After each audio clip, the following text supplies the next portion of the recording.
Study IQ IAS, आपका selection हमारा mission. नमस्कार साथियों, कल्पना कीजिए उस इंसान की जो 40 साल की उम्र क्रॉस कर चुका है, जो पिछले 20 साल से अपने देश के सबसे बड़े रेपुटेड प्राइवेट बैंक की ब्रांच में कैशियर या क्लर्क की भूमिका में निभा रहा है। घर के लोन की EMI, बच्चों की स्कूल फीस, माँ बाप की दवाइयों का खर्च, सब कुछ उसकी तनख्वाह के भरोसे चल रहा है। और एक सुबह उसके इनबॉक्स में HR का ईमेल आता है कि अब आपकी भूमिका इस बैंक के लिए रिलेवेंट नहीं रही, प्रासंगिक नहीं रही। अब आप किससे लड़ेंगे? अपने मैनेजर से, अपनी किस्मत से, या उस अदृश्य एल्गोरिदम से जो उससे 10 गुना तेज, बिना किसी मानवीय भूल के और बिना छुट्टी मांगे वही काम कर दे रहा है। नमस्कार, मैं हूं डॉक्टर पंकज मिश्रा। एक ऐसी कड़वी सच्चाई में आपका स्वागत है दोस्तों, जिसे आप रोज की सुर्खियों में ध्यान नहीं दे रहे हैं। जब पूरी दुनिया इस बात पर बहस कर रही है कि सिलिकॉन वैली में AI सॉफ्टवेयर इंजीनियर्स की जॉब खा जाएगा या नहीं खाएगा, तब भारत के मध्यम वर्ग के सबसे सुरक्षित समझे जाने वाले केबिनों में चुपचाप कुल्हाड़ी चल गई है। कॉर्पोरेट जगत के मीठे शब्दों का मुखौटा जो आप देखते हैं, उन्हें मीठे शब्दों का मुखौटा बहुत पसंद है। वे इसे ऑर्गेनाइजेशनल रीडिजाइन यानी कि संगठनात्मक पुनर्गठन कहते हैं, वे इसे स्किल बेस्ड रीस्ट्रक्चरिंग कहते हैं। लेकिन आइए इस कॉर्पोरेट बकवास को किनारे रखकर सीधे मुद्दे की बात करते हैं। पिछले 9 सालों में पहली बार ऐसा हुआ है कि देश के सबसे बड़े निजी बैंक HDFC बैंक में कुल स्टाफ घट गया है। आइए 11 जुलाई को सामने आए उन ठंडे और बेजान आंकड़ों पर नजर डालते हैं दोस्तों, जिन्होंने बैंकिंग सेक्टर की नींद उड़ा दी है। उनकी कुल कर्मचारियों की संख्या 2,14,521 से घटकर 2,11,178 हो गई है, यानी कि सीधे सीधे 3,343 नौकरियों का खात्मा हुआ है। अब अगर आप बैंक के PR विभाग की, जनसंपर्क विभाग की सुनेंगे तो वो आपसे कहेंगे कि यह केवल 1.5% का मामूली कार्यकुशलता वृद्धि है, एफिशिएंसी इंक्रीमेंट है। लेकिन जैसा कि हम हमेशा कहते हैं दोस्तों, असली जो शैतान होता है, the devil lies in the details, कोई सपाट कटौती नहीं है दोस्तों। यह वास्तव में एक सोची समझी रणनीतिक छटनी है। अब जरा देखिए कि कुर्सी वास्तव में छीनी किन की है, तब आप इस बात का गहराई से अंदाजा लगा पाएंगे। 8,153 जॉब्स गई हैं, जो कि non supervisory, clerical grade, cashier और बैक ऑफिस जॉब्स हैं। तो साथियों, बैंक के जमीनी स्तर के अधिक 8,000 से अधिक नॉन सुपरवाइजरी पदों को पूरी तरह से खत्म कर दिया है। ये वही लोग हैं जो काउंटरों पर आपका स्वागत करते हैं, आपके भौतिक दस्तावेजों की जांच करते हैं और दिन के अंत में बही खातों का मिलान करते हैं। और ठीक इसके विपरीत 4,800 नए जॉब क्रिएट हुए हैं जो मैनेजमेंट लेवल के हैं, यानी कि जो मैनेजर ग्रेड के हैं। क्यों? क्योंकि अब रूटीन कामों को प्रोसेस करने के लिए इंसानों की जरूरत बची ही नहीं है। HDFC के CEO शशिधर जगदीशन ने कहा है, शेयरधारकों को लिखे पत्र में बड़ी ही बेबाकी से उन्होंने कहा है, उस पर ध्यान दीजिएगा। उन्होंने कहा है, हम जानबूझकर बैकएंड फंक्शंस से टैलेंट को कस्टमर फेसिंग यानी कि ग्राहकों से सीधे जुड़ने वाली भूमिकाओं में ट्रांसफर कर रहे हैं। और उन्होंने यह भी जोड़ा है दोस्तों कि कर्मचारियों को उसी रफ्तार से आगे बढ़ना होगा। कॉर्पोरेट भाषा में से सरल हिंदी में अगर हम इसी बात को कहें तो कैसे कहेंगे? या तो मशीन की रफ्तार से दौड़ो या रास्ते से हट जाओ, ये कह रहे हैं HDFC के CEO। और इस पूरे खेल के पीछे जो मशीन काम कर रही है वो है बैंक का इन हाउस AI प्लेटफॉर्म, नाम रखा गया है नीव। इन हाउस AI प्लेटफॉर्म है इनका नीव। यह नीव अब कार्ड प्रोसेसिंग और सैलरी अकाउंट खोलने से लेकर रिस्क मॉनिटरिंग और फ्रॉड डिटेक्शन तक सब कुछ संभाल रहा है HDFC में। जब एक एल्गोरिदम सैकड़ों में खाता खोल सकता है तो कोई इंसान को फॉर्म चेक करने के पैसे क्यों देगा? अगर आपको लगता है कि यह किसी एक बैंक के द्वारा अपनी बेल्ट टाइट करने का इकलौता मामला है तो आप पूरी तस्वीर नहीं देख पा रहे हैं, क्योंकि अगर इतनी छोटी बात होती तो मैं बात नहीं करता। यह पूरे उद्योग में फैल चुका एक संक्रमण है दोस्तों। एक्सिस बैंक की बात करते हैं।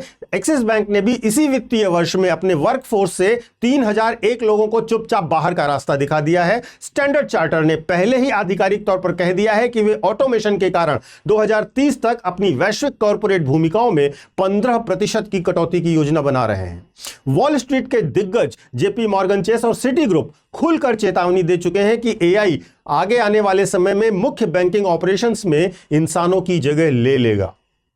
और संकट क्या है? संकट सीधे भारतीय मध्यम वर्ग की आकांक्षाओं के सबसे सुरक्षित ठिकाने यानी कि IT सेक्टर तक पहुंच चुका है दोस्तों। अकेले TCS ने इस साल अपने वर्कफोर्स से 23,000 से अधिक कर्मचारियों को कम किया है। भले ही इन्फोसिस ने लगभग 5,000 नए लोग जोड़े हों, लेकिन भारत की टॉप 5 आईटी कंपनीज में कुल कर्मचारियों की संख्या में भारी गिरावट दर्ज की गई है। उद्योग के अनुमान बताते हैं कि भारत में 315 अरब डॉलर का आईटी क्षेत्र इस साल अकेले 25,000 से 35,000 एंट्री लेवल नौकरियों को खत्म करने की राह पर है। वैश्विक स्तर पर भी अगर आप देखोगे दोस्तों तो टेक जगत का हाल कोई बेहतर नहीं है। ओरेकल ने एआई अपनाने का हवाला देते हुए 21,000 पद कम कर दिए हैं। मेटा ने अपनी वर्कफोर्स से 10% की छटनी की है। सिस्को ने रिकॉर्ड मुनाफा कमाने के बावजूद 4,000 नौकरियां घटा दी हैं। अब इसको समझिएगा दोस्तों, अब इसे ले ऑफ या छटनी नहीं कोई कहता है। आज का कॉर्पोरेट जगत इसे परफॉर्मेंस लिंक्ड एग्जिट यानी कि खराब प्रदर्शन के आधार पर बाहर करने का नाम देता है। इससे कंपनियों की जो खराब पब्लिसिटी होती थी उससे वे बच जाते हैं और सारा दोष बेचारे कर्मचारियों के सर पर मढ़ दिया जाता है और कहा जाता है कि वह कर्मचारी समय के साथ साथ बदल नहीं पाया, इसलिए उसे हटा दिया गया। साथियों, ये लोग हैं जो सिस्टम के अंदर थे, जिनकी हमने अब तक बात की। ये वो लोग थे जो पहले से जॉब कर रहे थे, जिन्हें बाहर ढकेल दिया गया। लेकिन जरा उनके बारे में भी सोचिएगा दोस्तों, जो इस सिस्टम का दरवाजा खटखटा रहे हैं। देश के लाखों युवा जो इंजीनियरिंग और मैनेजमेंट की डिग्रियां लेकर कैंपस प्लेसमेंट के भरोसे बैठे हैं। आज की स्थिति यह है कि टीसीएस हो, कॉग्निजेंट हो, एक्सचेंजर हो या ओरेकल हो, इन सभी दिग्गज कंपनियों ने या तो फ्रेशर्स की ऑनबोर्डिंग को अनिश्चित काल के लिए टाल दिया है या फिर उनका ऑफर लेटर रद्दी का टुकड़ा बना दिया है। डेटा बताता है कि 0 से 2 साल का अनुभव रखने वाले एंट्री लेवल प्रोफेशनल्स की मांग में ऐतिहासिक गिरावट दर्ज की गई है। ऑनबोर्डिंग हो ही नहीं रही है। दोस्तों, जो एक्सचेंजर है उसके बारे में कई मामलों में छात्रों ने अपने फाइनल इंटरव्यू क्लियर करने के बाद महीनों के बाद ईमेल आता है। और ईमेल क्या आता है आपको बताएं? ईमेल आता है कि जिस रोल के लिए आपको चुना गया था, ऑटोमेशन के कारण अब वो रोल अस्तित्व में ही नहीं है। यह दोहरी मार है दोस्तों। एक तरफ अनुभवी लोगों की जीवन भर की सुरक्षा छिन रही है और दूसरी तरफ नई पीढ़ी के रोजगार के प्रवेश द्वार ही बंद कर दिए जा रहे हैं। यह ध्यान दीजिएगा दोस्तों, यहां पर एक बड़ा इंपॉर्टेंट सिग्निफिकेंट पॉइंट है कि यह जो टेक सेक्टर की छटनी से अलग है। इसको ऐसे देखिएगा दोस्तों कि इनके पास जो आईटी प्रोफेशनल्स होते हैं उनके पास ट्रांसफर होने वाली कोडिंग स्किल्स होती हैं। वे हर 3 साल पर अक्सर नौकरियां बदल दिया करते हैं। उनके पास एक आर्थिक बैकअप भी होता है और वे लगातार खुद को अपग्रेड करने की संस्कृति में जी रहे होते हैं। लेकिन जिन कैडर को निकाला जा रहा है, जो ट्रेडिशनल बैंक क्लर्क कैडर के लोग हैं, जो बैकएंड पर काम करने वाले लोग हैं, उन्होंने 20 साल पूर्ण सुरक्षा के वादे के साथ अपनी जिंदगी की नींव रखी थी। ये सुरक्षा के मध्य पड़ाव में जब पहुंचते हैं 35 से 45 वर्ष की एज में, तो इनकी स्किल्स केवल कागजी और मैनुअल ऑपरेशंस तक ही सीमित रह जाती है और सिर पर पूरे तरीके से पारिवारिक जिम्मेदारियां होती। अब जब किसी टेक कंपनी में छटनी होती है ना, तो लिंक्डइन पर पोस्ट्स की बाढ़ आ जाती है। न्यूज चैनल्स पर बड़ी बड़ी डिबेट शुरू हो जाती हैं, क्योंकि वहां पर वर्कफोर्स युवा है, टेक सेवी है, डिजिटल रूप से मुखर है। लेकिन एचडीएफसी या अन्य बैंकों से चुपचाप बाहर किए गए इन 8,153 लोगों की खामोशी के पीछे का दर्द समझिएगा दोस्तों। ये वो भारतीय तबका है जिसने अपने पूरे जीवन में केवल एक चीज की तलाश की थी और वह था स्टेबिलिटी। एक बार बैंक क्लर्क या कैशियर की नौकरी लग गई तो मान लिया जाता था कि अब आपका जीवन सुरक्षित है। इनमें से अधिकांश की उम्र 35 से 45 के बीच में है। इनकी स्किल्स क्या है दोस्तों? इनकी स्किल्स है फॉर्म को वेरीफाई करना, कैश हैंडलिंग करना, फाइलिंग करना। जब कोई एयर कंडीशन कमरों में बैठकर ज्ञान देता है ना कि इन्हें रीस्किलिंग सीख लेना चाहिए, इन्हें एआई सीख लेना चाहिए, तो वास्तव में वह जमीनी सच्चाई से कोसों दूर होता है। 40-45 की उम्र में जब सर पर बच्चों की उच्च शिक्षा और होम लोन का बोझ हो, तब आप नई कोडिंग या प्रॉम्प्ट इंजीनियरिंग की डिग्री लेने कहां जाएंगे दोस्तों? कौन सी कंपनी एक 40 साल के पूर्व कैशियर को फ्रेशर की तरह रखकर ट्रेन करने का धैर्य दिखाएगी? यह सिर्फ एक आर्थिक बदलाव नहीं हो रहा है दोस्तों, यह एक बहुत बड़ा सामाजिक संकट है जो हमारे मध्यम वर्ग की रीढ़ को तोड़ भी रहा है। अब दोस्तों, आपने समस्या समझ ली, समाधान पर भी बात करते हैं। देखिए दोस्तों, जब खेल के नियम पूरी तरीके से हमेशा के लिए बदल जाएं तो बचने की रणनीति क्या हो सकती है? अगर आप एक ऐसी भूमिका में हैं जहां आपका प्राथमिक कार्य केवल डेटा को इधर से उधर करना है, चाहे वह फॉर्म की जांच करना हो या कंप्लायंस हो या बुनियादी डेटा एंट्री हो, तो समझ लीजिए कि आपकी उल्टी गिनती अब शुरू हो चुकी है।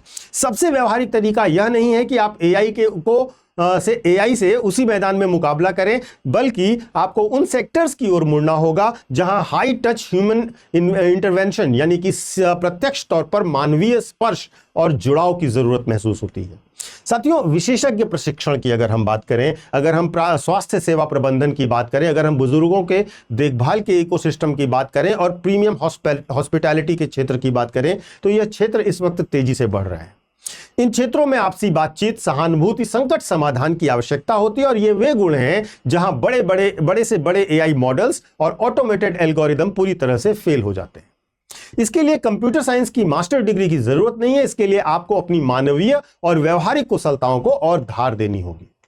और उन लोगों के लिए जो अभी भी बैंकिंग सिस्टम में या फिर कोर एडमिनिस्ट्रेटिव रोल्स में हैं, उन्हें तुरंत रूटीन और दोहराव वाले कामों से हटकर कस्टमर फेसिंग, फाइनेंशियल एडवाइजरी या रिलेशनशिप मैनेजमेंट की भूमिकाओं में खुद को ढालने की कोशिश शुरू कर देनी चाहिए। दोस्तों, अगर आपका काम ऐसा है जिसे कोई भी सॉफ्टवेयर 5 सेकंड में दोहरा सकता है, तो मानकर चलिए नौकरी आज नहीं तो कल चली जाएगी।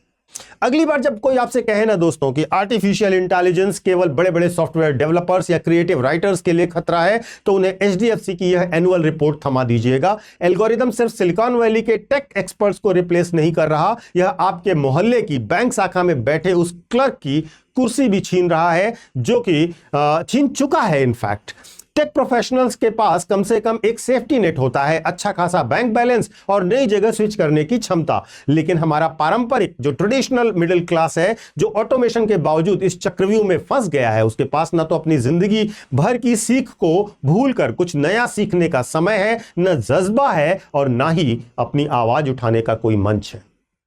यह लड़ाई किसी एक बैंक, किसी एक कंपनी के खिलाफ नहीं है दोस्तों, यह समय की बदलती और क्रूर गति के खिलाफ है। आपकी इस पूरे विषय पर क्या राय है, आपके क्या अनुभव हैं, वह भी बताइएगा, शेयर कीजिएगा। क्या हमारा समाज और हमारी सरकारें इस बेदखल हो रहे मध्य वर्ग के लिए कोई नया और सुरक्षित रास्ता दे पाएंगी? अपने विचार कमेंट्स में जरूर साझा कीजिएगा। यह मुद्दा अभी उतना लाइमलाइट में भले ना हो, लेकिन बहुत जेन्युइन और बहुत भारी है।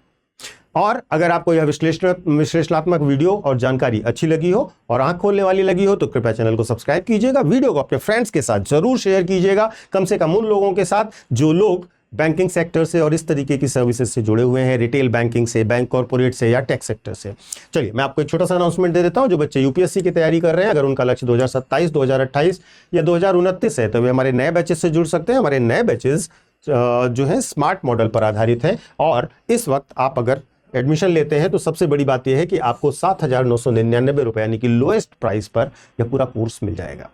तो देर मत कीजिए दोस्तों, हमारे कोर्स की डिटेल्स आप डिस्क्रिप्शन बॉक्स में दिए गए लिंक पर जाकर या फिर हमारे ऐप या वेबसाइट पर जाकर देख सकते हैं। कोर्स को खरीदने से पहले बस आपको पीके लाइव कोड का इस्तेमाल करना होगा। यह कोड लगाते ही आपको मैक्सिमम डिस्काउंट मिल जाएगा। In case of any confusion और you want to connect with me, then I am sharing with you our my social media handles. UPSC mentor Pankaj sir के नाम से आप मुझे इंस्टा और टेलीग्राम पर कनेक्ट कर सकते हो।